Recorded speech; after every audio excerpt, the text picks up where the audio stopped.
Hello guys, welcome to talkies today channel.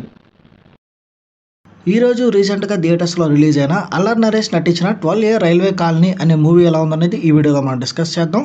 So వీడియోలోకి వెళ్ళే ముందు మీరు మన ఛానల్ని ఫస్ట్ టైం చూస్తున్నట్టయితే ఒక లైక్ చేయండి, ఒక కామెంట్ చేయండి, అలాగే మన ఛానల్ని సబ్స్క్రైబ్ చేసుకోండి. చాలామంది మన ఛానల్ని సబ్స్క్రైబ్ చేసుకోకుండానే వీడియోస్ చూస్తున్నారు గైస్. మీరు సబ్స్క్రైబ్ చేసుకుని చూడడం వల్ల ఛానల్కి ఎంత ఎంకరేజ్మెంట్గా ఉంటుంది. సో సబ్స్క్రైబ్ చేసుకుని వీడియోస్ చూడండి.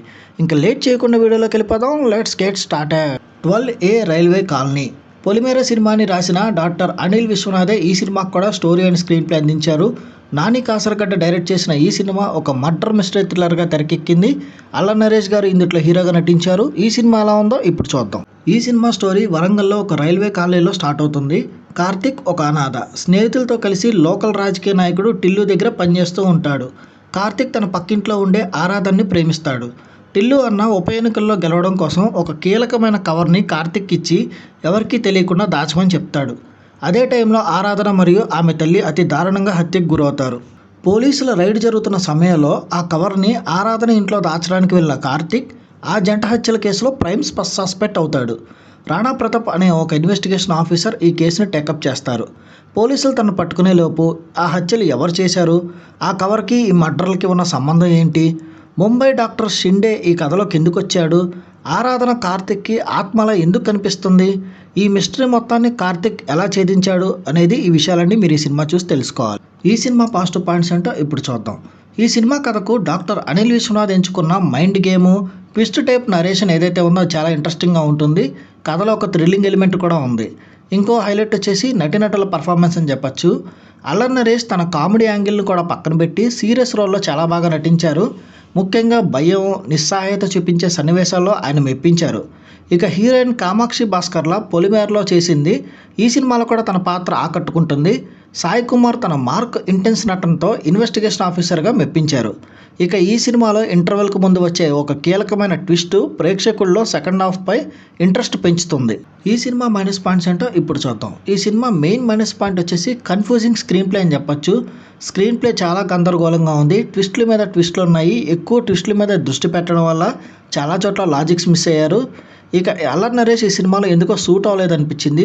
కొన్ని కమర్షియల్ ఎలిమెంట్స్లో, ముఖ్యంగా లవ్ ట్రాక్లో అల్లరి నరేష్ కామెడీ టైమింగ్ కొంచెం ఇబ్బందికరంగా అనిపించింది. క్యారెక్టర్లో కన్సిస్టెన్సీ లేదేమో అన్న ఫీల్ అయితే వచ్చింది.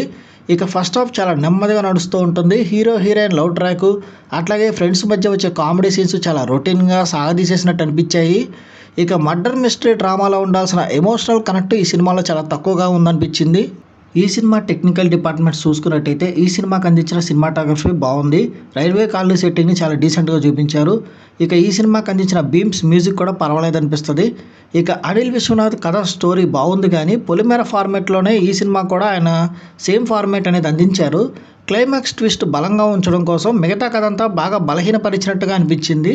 ఇక డైరెక్టర్ నాని కాసరగడ్డ ముందు తన ఎడిటర్గా ఉన్న అనుభవాన్ని ఉపయోగించుకుని రేసీ నరేషన్ ఇవ్వాలని ఆయన ప్రయత్నించినప్పటికీ కూడా రచయిత ఇచ్చిన ట్విస్టుల భారాన్ని ఆయన మోయలేకపోయారేమో అనిపించింది.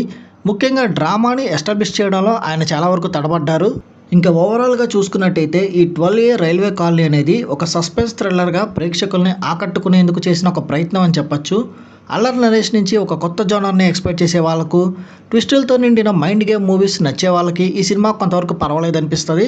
కానీ గందరగోళమైన స్క్రీన్ ప్లే, నెమ్మదిగా సాగే ఫస్ట్ హాఫ్, అలాగే బలహీనమైన లాజిక్ లేని ఈ సినిమాకు కొంచెం పెద్ద మైనస్ పాయింట్స్ అవుతాయి. పొలిమేర లాంటి గ్రిప్పింగ్ థ్రిల్ కోసం చూస్తే మాత్రం నిరాశపడతారు ఖచ్చితంగా. ఈ సినిమాకి మన టాకీస్ టుడే ఛానల్ వాళ్ళు ఇస్తున్న రివ్యూ రేటింగ్ 2.5/5. ఇది నా ఒపీనియన్ మాత్రమే. ఈ సినిమాని మీరు ఆల్రెడీ చూసినట్టయితే ఈ సినిమా మీకు ఎలా అనిపించింది అనేది కింద కామెంట్ సెక్షన్లో మెన్షన్ చేయండి. ఇంకెవరైనా మన ఛానల్ సబ్స్క్రైబ్ చేసుకోకపోతే ఇప్పుడే సబ్స్క్రైబ్ చేసుకోండి. వీలైతే పక్కన ఉన్న బెల్ బటన్ కూడా ప్రెస్ చేసి పెట్టుకోండి. ఇది వాళ్ళ వీడియో గాయస్. మళ్ళీ ఇంకొక మంచి వీడియోతో మీ ముందుకు వస్తాను. Thanks for watching. జై హింద్.